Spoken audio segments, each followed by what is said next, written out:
All right. My guest today is John Ruhlin, and we're going to tell his story. I'm going to ask him some questions. He has no idea what the script is. That is for sure. This is awesome. This is on the fly. But he's had the last, 2 or 3 years, been an incredible journey, hasn't it, John? 17, but the last 2 or 3 have gone really crazy. Yeah. So anyhow, tell us a bit of your background. Where you grew up, where's home?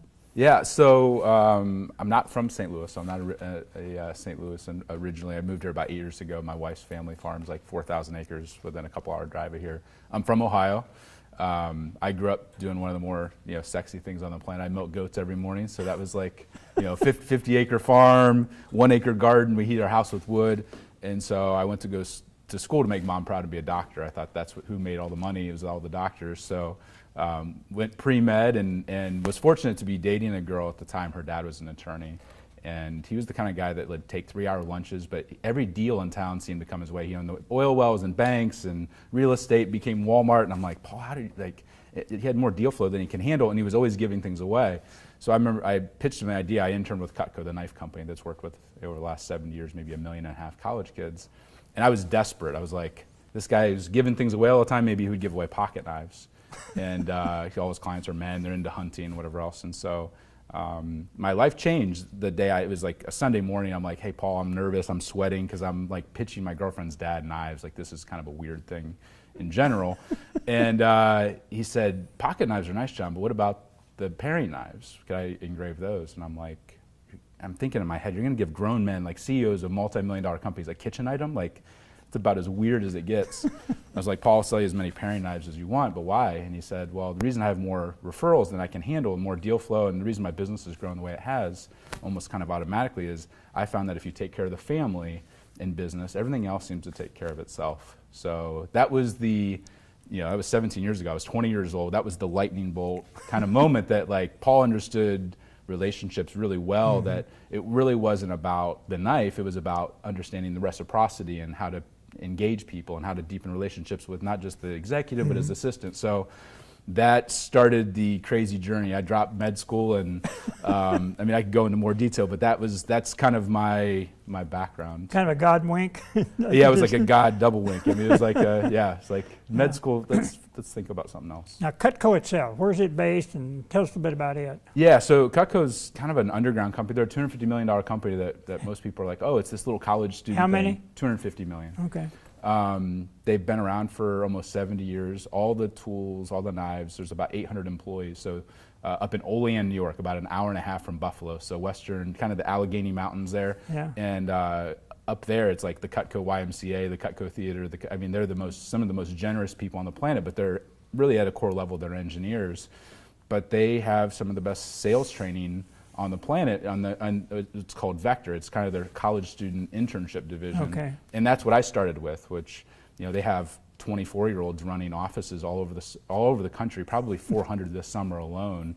So it's similar to like an enterprise where you have young people that are motivated. Yeah. They put them through great training. And in fact, enterprise, if Cutco's on your resume, enterprise, Northwestern Mutual, there's certain companies that's an automatic, like, you're hired. If you've worked with Cutco, then you can go work in their system because they're so similar. But they make some of the best knives on the planet, but really they're a people development company. Okay. How'd we meet?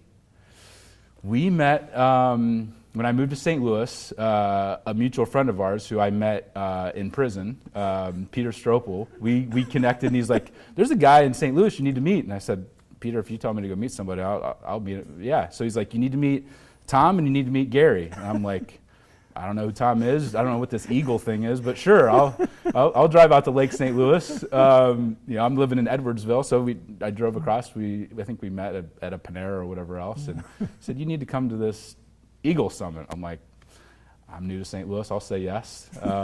Showed up, I think it was Nashville or one of those places, or maybe it was even local, maybe the first one was, and then met Gary and met John O'Leary and the whole crew, and it's.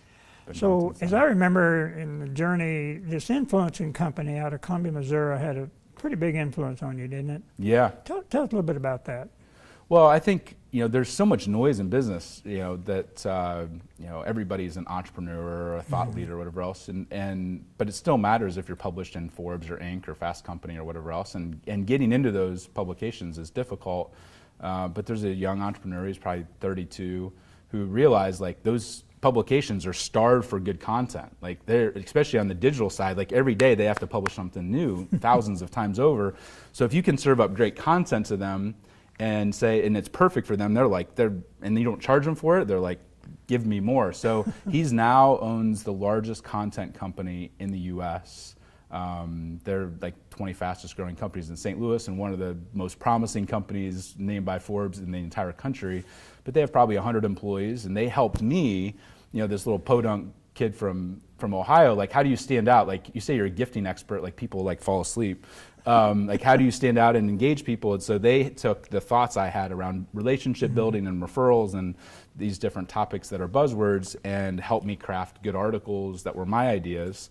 And then they had the editorial relationships and trust to get those articles placed. So I've sent them a ton of clients, because anybody that's writing a book or speaking or is a business leader and wants to stand out from their competitors, if there's two people that are equal and one has written for Forbes and one hasn't, guess what? Who gets the nod most of the time? Yeah. The person who has published. And they're based in Columbia, Missouri? They're based in Columbia, Missouri. Yeah. I guess I didn't go to Mizzou, but I guess they have an amazing journalism program. So like 90% of their employees are like 23-year-old journalism students that have just graduated that are great writers, but it's like their first job, and they have a great culture. So, but yeah, they're based, I think they have an office here now in New York and LA, but they've actually had to raise their prices because a lot of the Fortune 500 companies they started working with are like, you're doing that quality of work for this price? Like they don't believe it. So that, because they're operating with such a low cost structure out of central Missouri. There's a lady in our group named Nancy Erickson. Do you ever hear of Nancy? I just talked to, I've talked to Nancy many times. We just talked about collaborating on a couple of different things. She's a book professor. Of course, what we both say, Nancy and I, you got to write a book. I don't care if it's just your life story. You got to write a book. So you put that at the PS on every email you send out, I think. Right. So where did you get started on giftology? Tell us a little bit about the book. Well, I tried to. I mean, I've been around, friends and mentors like you that have said like a book can change your life. It can change. Once again, the two companies being equal, one's written the book, one's not. You're going to get the nod if you've written the book. But even public speaking was scary as all daylight for me. Like I would refer out my speaking to John O'Leary and guys like you that like doing it. I just didn't feel comfortable doing it. But the more we started telling our story, the more we realized it resonated. And people are like, well, where's your book? And I'm like, for like 5 or 6 years, I'm like, it's in process, which basically means I've tried and I got like 10% done. And so I ended up, working with somebody like Nancy to help get the book out of my head. Influence and Company had helped me get a lot of my thoughts out for articles, which was helpful. And then I started to do the podcast interviews. But eventually I was like, if I'm really going to take this speaking and growing the business seriously and being a thought leader, I need to be the first person to put the flag in the ground. In like, there's no other book on business gifting out there. Amazon publishes millions of books, no business gift books. So I'm like, I want to be first. So giftology was like, after trying for 5 years, finally I hired a firm to help me get it out of my head. And 5 months later, magically, it was. And what year was that? That was last year. So I literally Facebook just sent me a notice saying, the whole memory thing. 1 year ago, I was doing the book launch in Amish country in Ohio. So we got the whole backdrop of giftology and my family and hundreds of people. So literally to this day was the day that I published, or at least I launched officially giftology. So it's been 12 months. Now, a lot of this resulted in you getting interviews and some big names, right? So tell us a little bit of like what's happened publicity-wise. Since the book? Well, even in the last 2 or 3 years. Yeah. So I mean, we've been asked to speak at Google, which is kind of like like that's a little humbling. Like the guy Farm Boy is speaking at some of the most the smartest people on the planet. Like I'm surprised they let me on the campus, but so we spoke there. We just spoke at MIT for a group called Gathering of Titans. We've taken our speaking fee from $5,000 to $20,000 in 12 months, which makes me throw up in my mouth a little bit because that seems. I don't even feel comfortable saying it, but I keep saying it just to get myself used to it. We've spoken on the same stage as Magic Johnson to 1,200 of the top financial advisors in the world. We just got named 20 speakers you got to go see by Forbes this past week. Like the stuff that's it's like 17-year overnight success, like all of these little circles of people and experts and advocates and even people that we had sent gifts to 5, 10, 15 years ago, like those seeds that we planted are now, some of them are starting to germinate, and it's amazing. I just had somebody reach out I haven't talked to in years. They're like, hey, I just saw the 20 speakers. I haven't seen you speak, but we might have a deal that we could work on together. So it's interesting how the momentum is just kind of building in ways that I was hopeful that maybe it would do 10% of what it's doing. Now it's just like, it's getting a little silly. So let's leave book business a little bit and talk about your family. You married up. You married in. I'm married extremely up, yeah. Hence, that's why I'm in St. Louis. Yes, it's. Tell us a bit about your family, your personal family. Yeah, so I met my wife. She's a farm girl. She went to U of I, and she grew up in the ag world, corn and soybeans, working hard. And so she went and started working for Agrigold, the big seed corn company. And so I invited myself to her sales conference because they were a client of ours. That was a pretty big client. And Jeffrey Gitomer was speaking, and I'd wanted to meet Jeffrey for a long time and read all his books. What a character. Oh, he's a wild dude, yeah. Very, very wild. And so so I went there to meet him, but really it was kind of to meet her and to meet the executives of this company I'd never met before, but they were a big client. And I ended up ignoring Jeffrey's speech the entire time, and all I was focused on was talking to this Southern Illinois farm girl. And that was 10 years ago. We got married September 6th of 2009. So we're coming up on, we're coming up on another anniversary here. And so about 8 years ago, we moved here to St. Louis to be near family and grandma, and we now have 3 girls. 3 girls that are 6'4" and 19 months. Okay. So life is full. Even our dog is a girl. So I'm so outnumbered at home. It's not even funny. But it's awesome. I mean, you've been blessed beyond measure, haven't you? You really have. Yeah, I've been such a blessing. Been really fortunate. Yeah. So as you look in your crystal ball from the business side, particularly, what do you see? Well, one of the things that we just signed on, we have a lot of people that, they buy the book and then, or they can hire us to do their gifting for them, but there's not really anything in the middle. And so we just signed on with a company out of Canada to develop a kind of a video training course that will take giftology, and somebody could take it to their sales team or to their executives if they wanted to do it on their own, which nothing in giftology is proprietary. Like, anybody can be a good gift giver. Yeah. Most people just don't have the time or resources to execute it.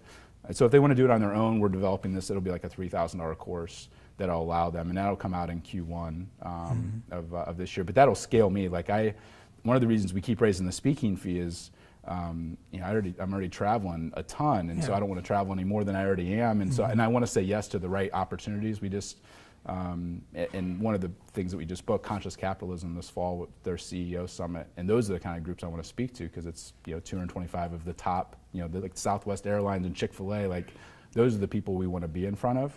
And I've realized a lot of our best clients are faith-based CEOs of privately owned companies that are doing somewhere between 5 to 10 million up to maybe 500 million in revenue. That's like our, and so we're trying to narrow down our focus and also duplicate me. I don't want to be the guy that travels 200 days out of the year, especially while my kids are young. So, so figuring out what technology and systems can replicate me and still allow me to be in my sweet spot, that's kind of the focus for the next 3 years.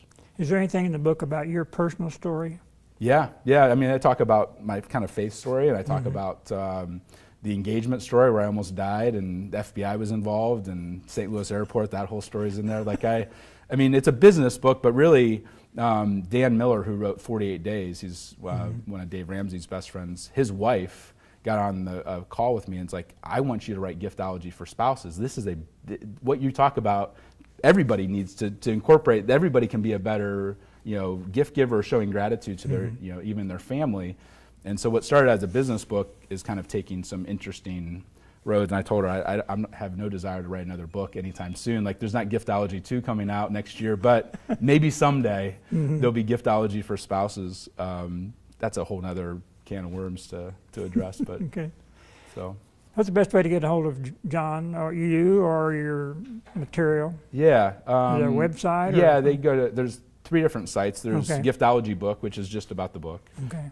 They can go to Amazon and download it or buy it on Audible or Kindle or hardback.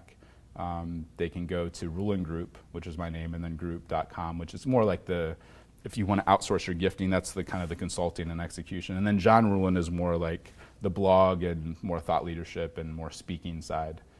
So any one of those 3 sites. If you type in John Ruhlin and giftology into the Google, we usually show up pretty relatively high, so pretty easy to find us. And one of my beliefs is that one person who's attracted to change your life forever.